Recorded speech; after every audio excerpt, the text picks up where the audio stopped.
পেঁয়াজের বীজ সিজন আসলেই শুরুতে যারা কিনে পরে গিয়ে যখনই চাহিদা বাড়ে এইভাবে দাম এইভাবে করলে আমাদের চাষিরা বাঁচবে। সেলিম বীজ ভান্ডার, এটা মেরিট স্কুলের অপোজিটে এবং বারো শরীফ দরবারের পাশে।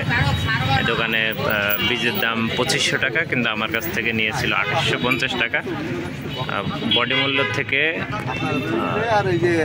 350 টাকা বেশি নেওয়ার কারণে তাকে ভোক্তা দপ্তর এসেছে এবং তাকে জরিমানা করা হবে। এখন আপনারা দেখতে পাচ্ছেন। গত সপ্তাহে আমরা আসতাম, স্যার হচ্ছে তিনি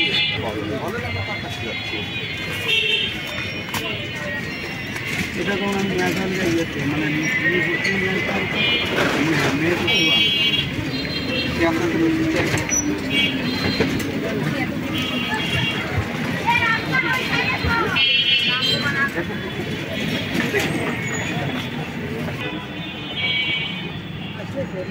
দর্শকের কয়েকটা কিনছে কার কথা, এটা আপনার কথা, এই দোকানদারের কথা, আপনার কাছে নাই কেন?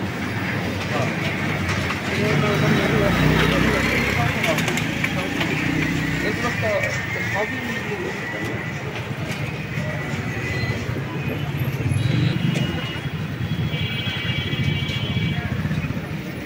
বাংলাদেশে এটার দাম কত হবে সেটা এটাই নাই, সেটা হচ্ছে এই কোম্পানির মালিকের বাণিজ্য বলে আমি হই না বাঙালি আমার বাঙালি হই না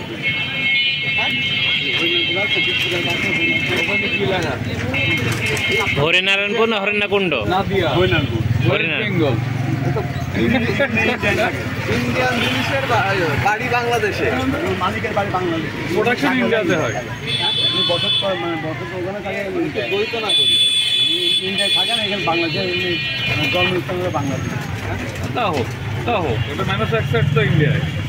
এখন মনে করেন যে ওই হচ্ছে 71-এ ইন্ডিয়ায় গিয়ে এটাই আপনারা এই অপরাধ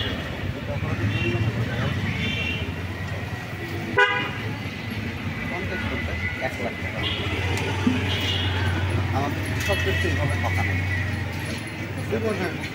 কেজি বীজে যদি আমার মনে করেন সে প্রায় 700-800 টাকা লাভ করে, তাহলে আপনার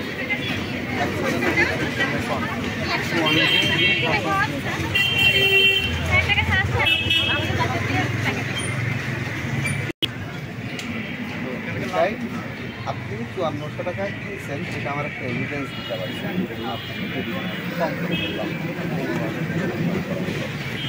কম করে বললাম। এই দোকানদার দাম বেশি নেওয়ার কারণে তাকে 15,000 টাকা জরিমানা করা হয়েছে।